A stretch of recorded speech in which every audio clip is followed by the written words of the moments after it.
解説。不朽の演技。ロバート・デ・ニーロ出演作。絶対見るべき映画重選。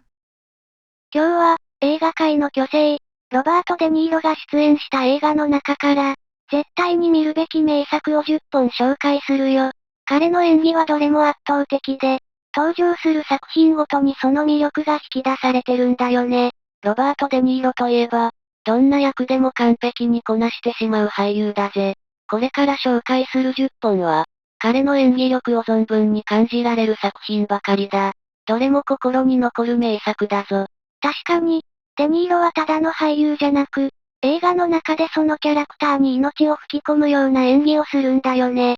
さあ、これから紹介する作品を見れば、ロバート・デニーロの真の魅力に引き込まれること間違いなし。それじゃあ、早速トップ10を発表していこうぜ。まずは第10位からだ。第10位。Once Upon a Time in America。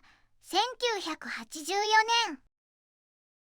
第10位にランクインしたのは、Once Upon a Time in America だ。これはイタリアの巨匠セルジオ・レオーネ監督の遺作にして、ギャング映画の金字塔とも言える作品なんだぜ。へえ、Once Upon a Time in America。タイトルからして壮大な感じがするわね。ギャング映画ってことは、デニーロさんはやっぱりギャングの役？その通り、デニーロが演じるのは、主人公のヌードルスっていうユダヤ系ギャングだ。この映画は、禁酒法時代のニューヨークを舞台に、ヌードルスと仲間たちの数十年にわたる友情、裏切り、愛、そして喪失を描いた一大女子誌なんだぜ。彼の少年時代から老年期までを、デニーロが見事に演じ分けているのがまず見どころだな。数十年の物語ってすごいわね。一人の人生を丸ごと描いてる感じなのかな。デニーロさんの若い頃から年を取った姿まで見られるなんて、なんだかお得な気分だわ。役作りとかも大変そうよね。ああ、デニーロはこのヌードルス役のために、数年間他の仕事を断って役作りに集中したっていう逸話もあるくらいだぜ。映画自体も、少年時代、青年時代、そして老年期っていう3つの時間軸が交錯しながら進んでいくんだけど、その構成がまた見事なんだ。観客はヌードルスの記憶を追体験するような感覚になる。エンニオ・モリコーネの音楽も、切なくて美しいメロディで映画の世界観を完璧に表現しているんだぜ。監督さんの遺作で、デニーロさんもすごく力を入れていた作品なのね。音楽も良いなんて、ますます見たくなってきたわ。でも、ギャング映画ってちょっと怖いイメージもあるんだけど、確かに暴力的なシーンもあるけど、この映画の本質はそこだけじゃないんだぜ。友情の輝きと脆さ、取り返しのつかない過去への後悔、そしてアメリカという国が持つ光と影みたいな、もっと深いテーマが描かれている。最初は公開時にスタジオの意向で大幅にカットされて評価が分かれたんだけど、後に完全版が公開されて、今では多くの映画ファンに愛される不朽の名作として語り継がれているんだ。だからこそ、デニーロを語る上で、この作品は絶対に外せない一本なんだぜ。第9位。レナードの朝。1990年。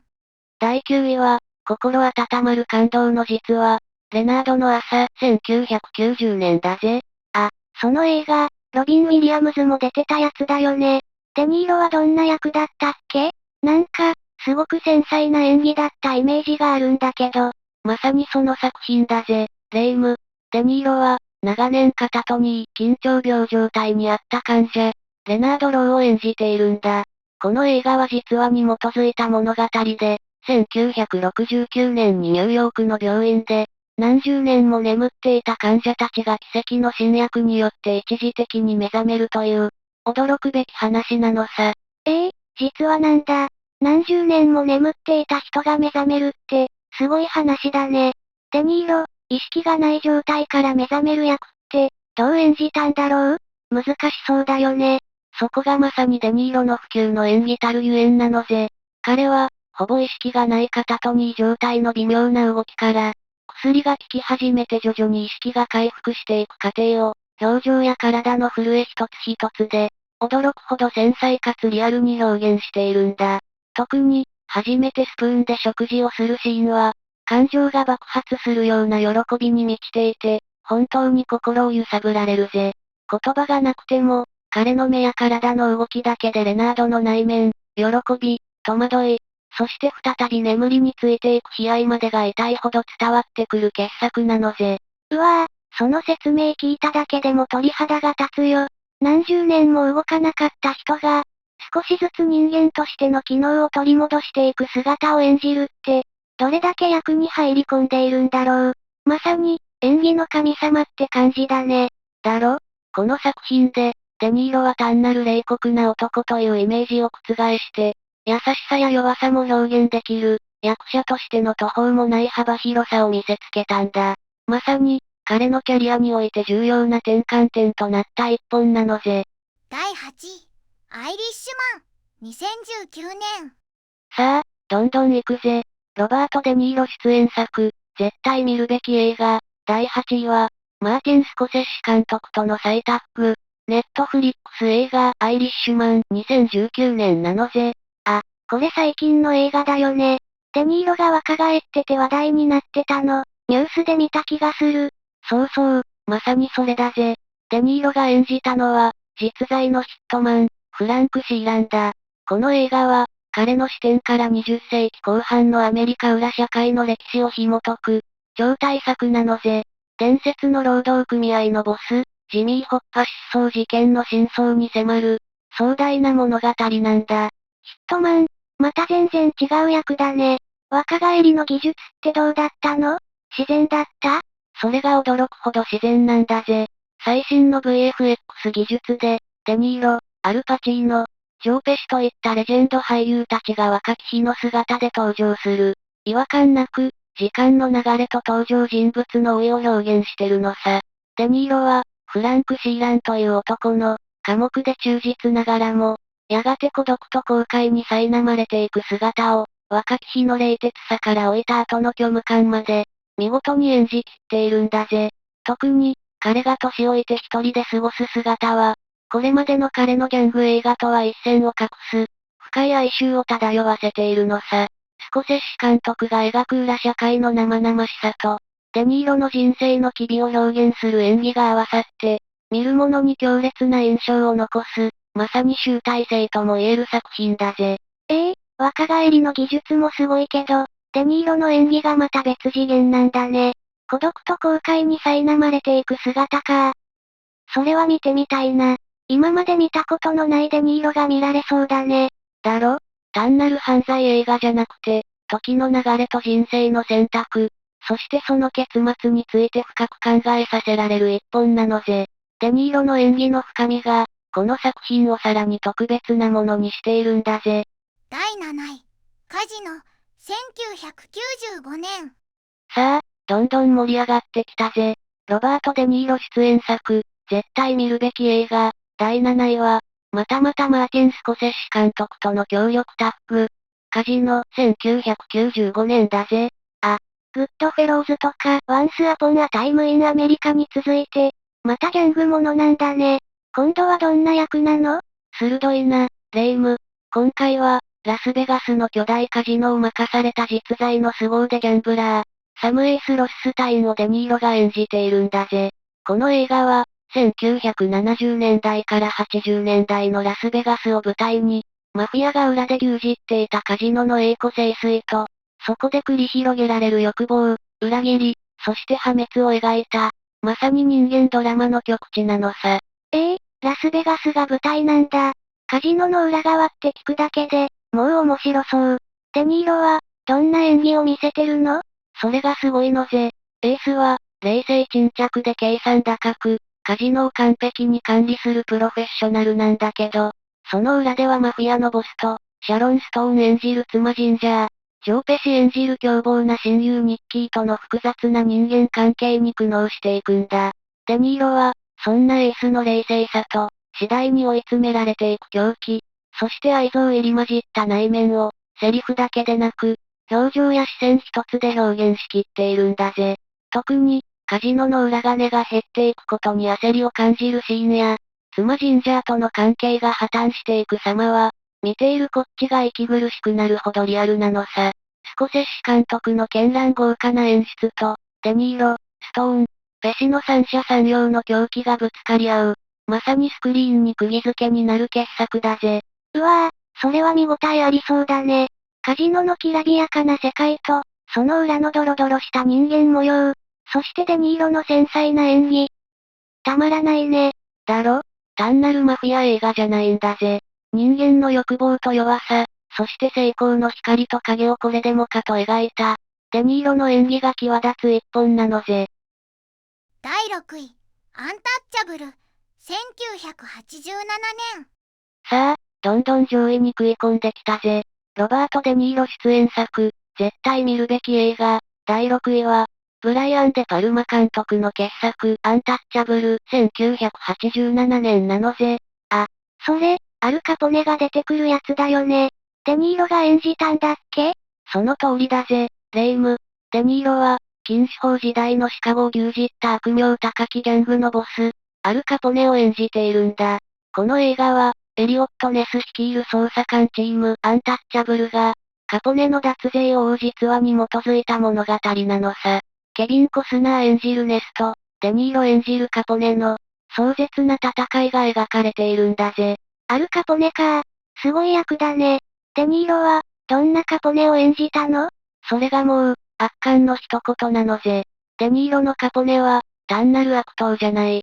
冷酷で残忍な一方で、ユーモアを介し、部下を鼓舞するカリスマ性も持ち合わせている。野球のバットで人を殺めるシーンの狂気や、その後の余裕しゃくしゃくとした態度、裁判での表現ぶりまで、見る者に強烈な印象を与えるんだ。デニーロは、カポネの恐ろしさと人間的な魅力、そしてその裏にある孤独や焦りといった複雑な感情を、表情や声のトーン、体の動き一つ一つで完璧に表現しているのさ。特に、彼の目から放たれる凄みは、スクリーン越しにもひしひしと伝わってくるんだぜ。ショーン・コネリー演じるマローンとのやりとりも素晴らしくて、緊迫感とスリルに満ちた、歴史に残る名演なんだぜ。うわぁ、それはまさに不朽の演技だね。悪役なのにカリスマ性もあるって、デニーロだからこそ演じられるんだろうな。絶対見たい。だろ？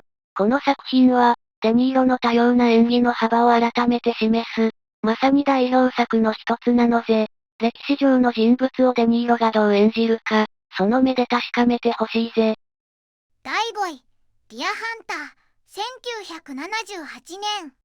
さあ、いよいよベスト5。ロバート・デニーロ出演作、絶対見るべき映画、第5位は、ベトナム戦争の悲劇を描いた傑作、ディアハンター、1978年なのぜ。ディアハンターね。タイトルは知ってるけど、デニーロは兵士役だったの？その通りだぜ、レイム。デニーロは静かで内向的なマイケルを演じる。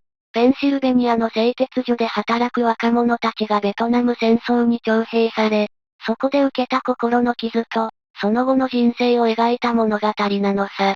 特に、捕虜として強いられるロシアンルーレットのシーンは、映画史に残る衝撃だぜ。ロシアンルーレット、そんなシーンが、デニーロは、その中でどういう演技を見せたの？それがもう、彼のキャリアの金字塔なのぜ。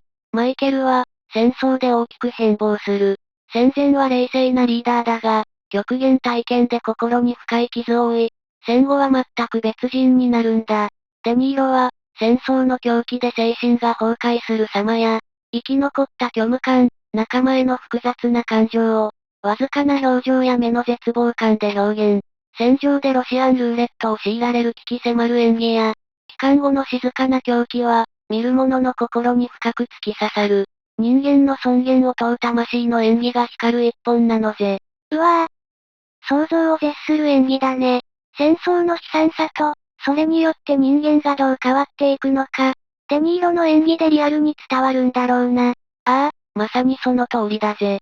この作品は、デニーロが単なるタフな男優ではない、深い内面を持つキャラクターを演じられることを証明した、彼の演技力の幅を決定づけた作品なのぜ。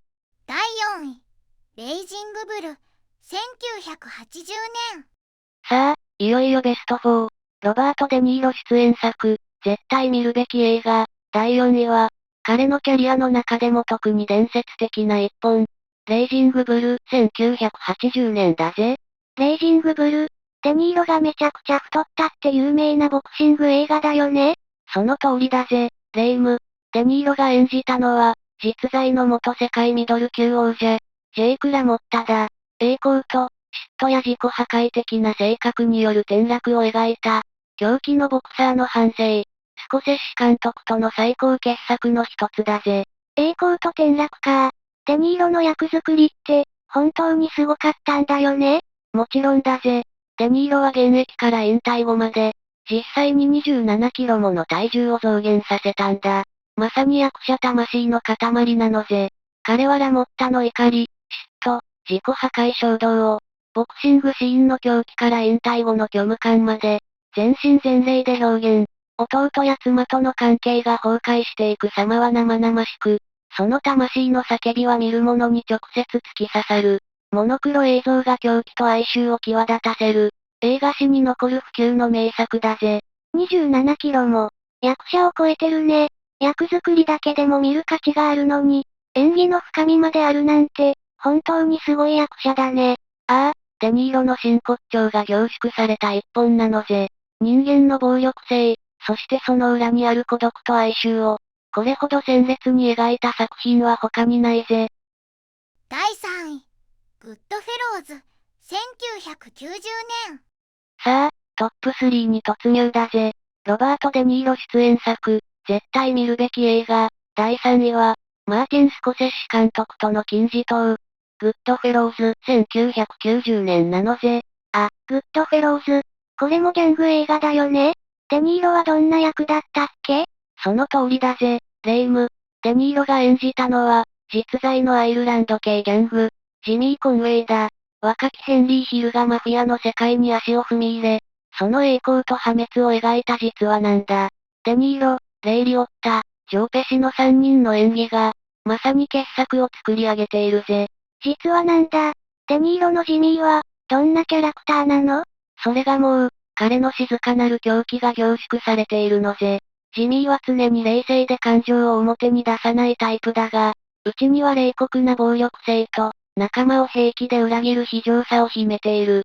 デニーロは、笑顔の裏に潜む冷徹さ、目的のためなら手段を選ばない残忍さを、わずかな視線や表情の変化で表現。裏切り者を始末する際の淡々とした描写は、見る者に強烈な印象を与えるんだぜ。ジョー・ペシ演じるトミーの凶暴さとは対照的に、デニーロのジミーは計算高く、より恐ろしい。ギャング映画の最高峰を彩る、忘れられない演技なのさ。うわぁ、冷静なのに怖いって、一番立ちが悪いやつだね。デニーロの演技が、その恐ろしさを一層引き立ててるんだろうな。だろ？この作品は、華やかなギャングの世界の裏にある、非情さと空虚さを描いた、デニーロの演技が光る一本なのぜ。絶対に見て損はない傑作だぜ。第2位、ゴッドファーザー、パート2、1974年。さあ、いよいよ準決勝。ロバート・デ・ニーロ出演作、絶対見るべき映画。栄えある第2位は、映画史に残る傑作。ゴッドファーザーパート2、1974年なのぜ。わあ、ゴッドファーザーパート2だ。あの伝説的な映画だよね。デニーロは、どんな役で出てるんだっけ？その通りだぜ、レイム。デニーロが演じたのは、なんと若き日のドン・ビトー・コルレオーネなんだ。前作でブランドが演じたドンを、若き姿で、イタリアからアメリカへの移民、そしてマフィアのボスへと上り詰める半生を描くのさ。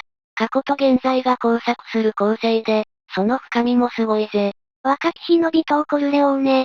ブランドの役をデニーロが。それはすごいキャスティングだね。どんな演技だったの？それがもう、神がかった演技なのぜ。デニーロは、セリフが少ない中で、その目つき、佇まい、わずかな表情の変化だけで、微糖の知性、冷徹さ、家族への深い愛情を表現。苦難を乗り越え、静かに確実に力をつける若き微糖は、見る者に強烈な印象を与えるんだ。ブランドの微糖とは異なるアプローチながら、カリスマ性と威厳を見事に引き継ぎ、新たな伝説を作り上げた。アカデミー助演男優賞も受賞した。彼のキャリアを語る金字塔的演技なのぜ。うわぁ、言葉がなくても伝わる演技って、本当にすごいよね。伝説的な役を、別の伝説的な俳優が演じるって、それだけでも鳥肌ものだね。ああ、まさにその通りだぜ。この作品は、デニーロの演技力が、いかに深く、そして繊細であるかを世界に知らしめた、決定的な一本なのぜ。何度見ても発見がある、そんな傑作だぜ。第1位、タクシードライバー、1976年。長かったランキングも、ついにこの時が来たぜ。ロバート・デ・ニーロ出演映画ランキング、堂々の第1位は、1976年公開、アメリカンニューシネマの金字塔にして、デニーロとスコセッシ監督の名を世界に轟かせた衝撃作、タクシードライバーだ。タクシードライバー、ついに第1位ね。やっぱりスコセッシ監督との作品なんだわ。